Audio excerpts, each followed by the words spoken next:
Halfland, an ahistorical prehistory. Fighting Foragers.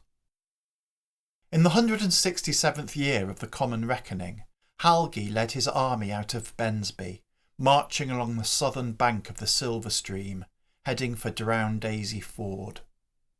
Ingildrifa had been waiting for Helgi to make a move. She had positioned a detachment of spear dwarves on the road to Geitspin to alert her should Helgi choose to march in that direction, and she had sent Fat Mags with his few remaining halfling mercenaries to cover the route to Drown Daisy Ford. The halflings had no difficulty in spotting the incoming dwarves, who made no attempt at concealment. But the halflings did attempt to conceal themselves, and were successful in this. Fat Mags sent messengers to Geitspin to inform Ingildrifa of Helgi's movements, and then considered his next move.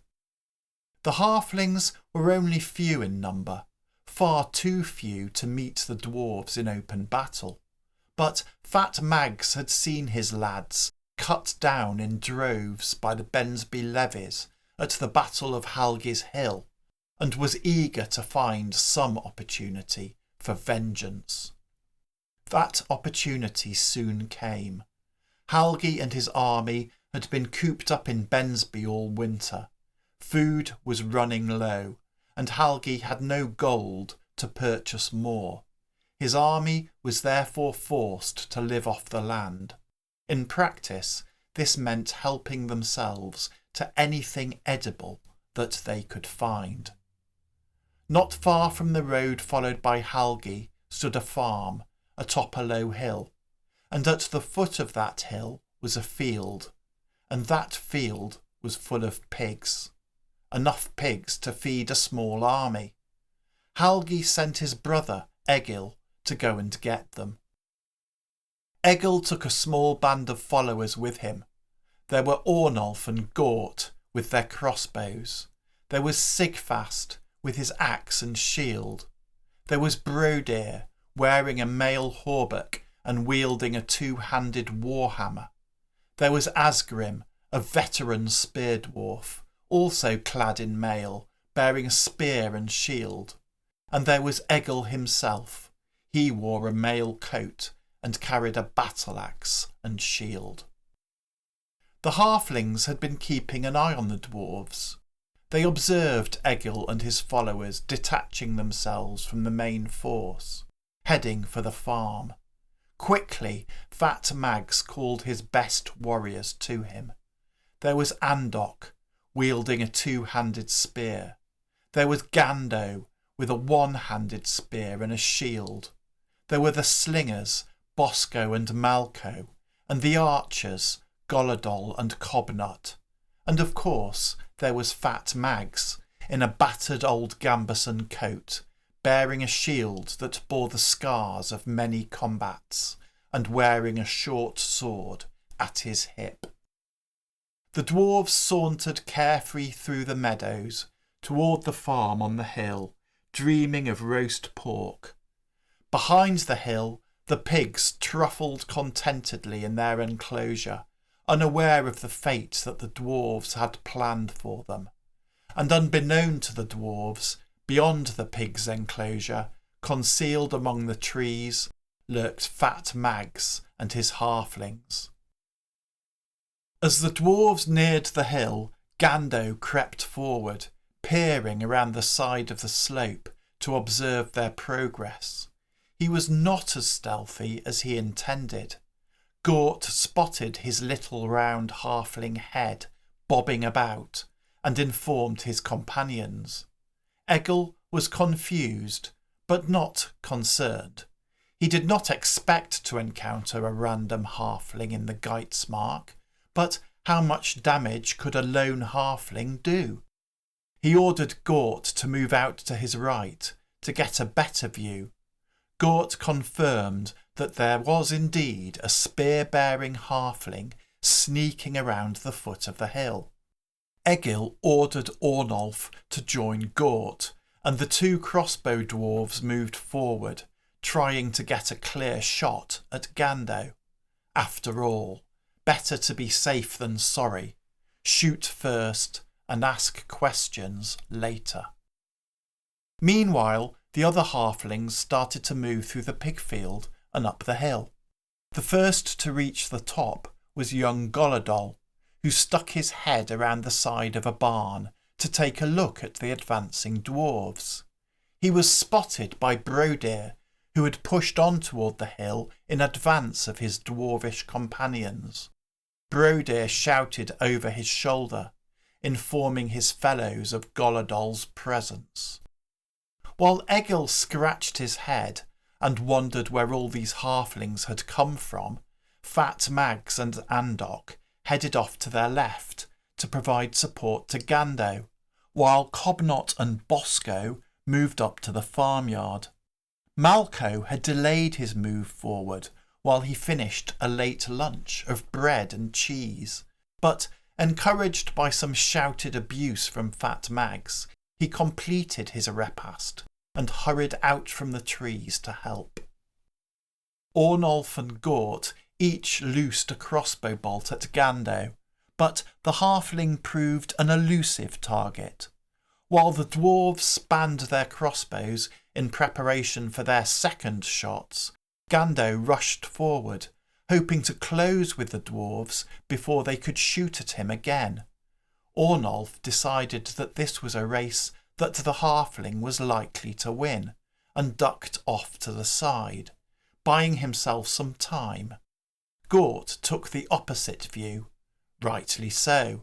As Gando approached, Gort levelled a newly reloaded crossbow at him. Gando slowed the pace of his advance, now edging forward, peering nervously over the rim of his raised shield. Over on the hilltop, Brodir had reached the wall of the farmyard, where he was greeted by flying halfling arrows and slingshot. Undeterred, he vaulted over the wall and advanced toward Golodol, who was still positioned by the barn, and Bosco, who had joined him. Behind Brodir came Asgrim the spear dwarf, followed by Egil, while Sigfast brought up the rear, lagging behind. Back to the crossbow dwarves. Gando's hesitation had allowed Andok time to come up alongside him. The two halflings cautiously advanced upon the two dwarves. Taking careful aim, Gort loosed his crossbow at Gando. Close, but not close enough. Gando flinched as the bolt hissed past his head, and then sprinted forward. Gort dropped his crossbow and reached for the knife at his side, but too slow.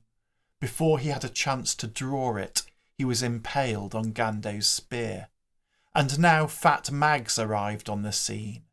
The three halflings spread out and advanced menacingly on Ornolf, who looked nervously from one to the other, and then back again, jerking his crossbow from side to side, before taking a hurried shot at Fat Mags.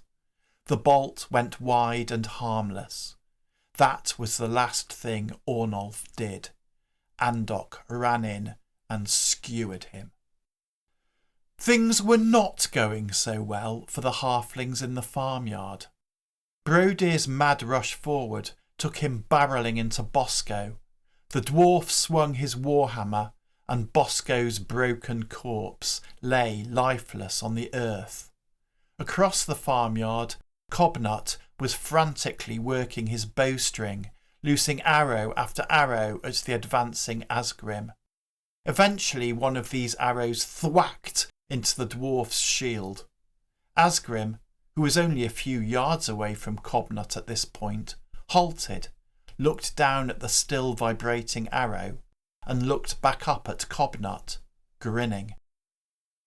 But any relief Cobnut may have felt at delaying Asgrim's advance evaporated as Sigfast rushed across the farmyard to lend Asgrim support. Fat Mags shouted at Andok and Gando, pointing out that, although they had defeated the two crossbow dwarves, there was still work to be done, and that they needed to get over to the farmyard as fast as their legs could carry them. Off they raced, again with Gando leading the way. He reached the farmyard just in time to see Asgrim climb over the far wall and use his spear to stab Cobnut to death.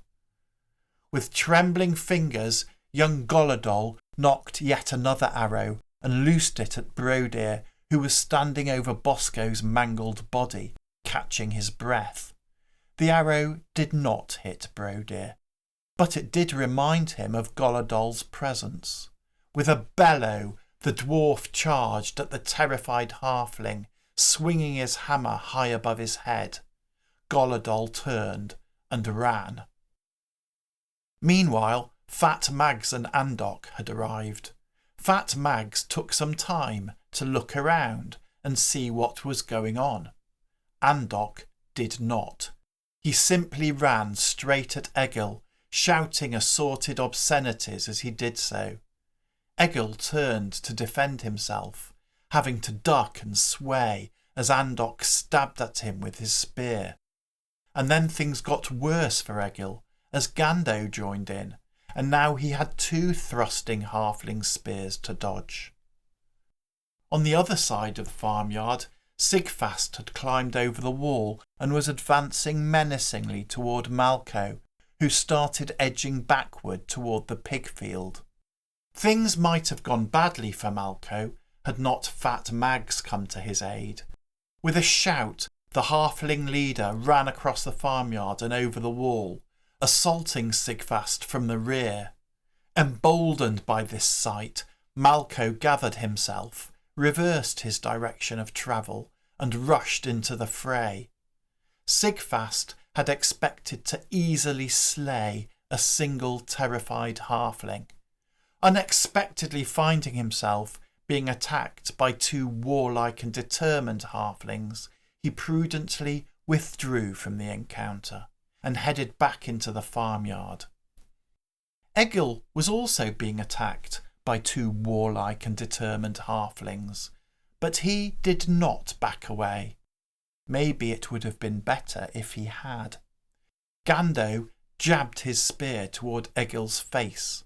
Egil deflected Gando's spear with the rim of his shield, but this enabled Andok to thrust his spear where the shield had been, thrust two-handed with all his halfling might, thrust hard enough to drive the spearhead through Egil's mail and deep into his torso. Thus did Egil die, a warrior's death, even if he was slain by a halfling. Frenzied with killing, Andok now charged toward Brodir, who advanced to meet him, grimly delighted to have an opportunity to avenge the death of his lord. It did not take him long to do so. He sidestepped Andok's opening spear thrust and brought his hammer down in a mighty blow on Andok's head. That was the end of Andok. Gando had better luck.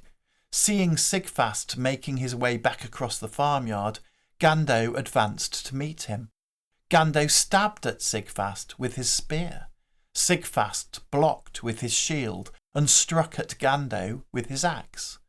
Gando brought his shield into play. Preliminaries completed, the two combatants circled each other, each searching for an opportunity to land a telling strike. It was Gando who first found such an opportunity, and took it, and so Sigfast was sent to feast forever with his ancestors. And now, of the 6 dwarves who had sauntered across the meadow in the spring sunshine, only Asgrim and Brodir remained, and they had both had enough of fighting for this day. The 2 of them retreated to the foot of the hill, where Egil's bloodied body lay lifeless on the turf. Wordlessly they lifted the corpse, and between them bore it back the way they had come. Honour demanded that they stood by their lord, even in death. And, regardless of honour, Halgi would not thank them if they left his brother's body for the ravens. No, that would not do.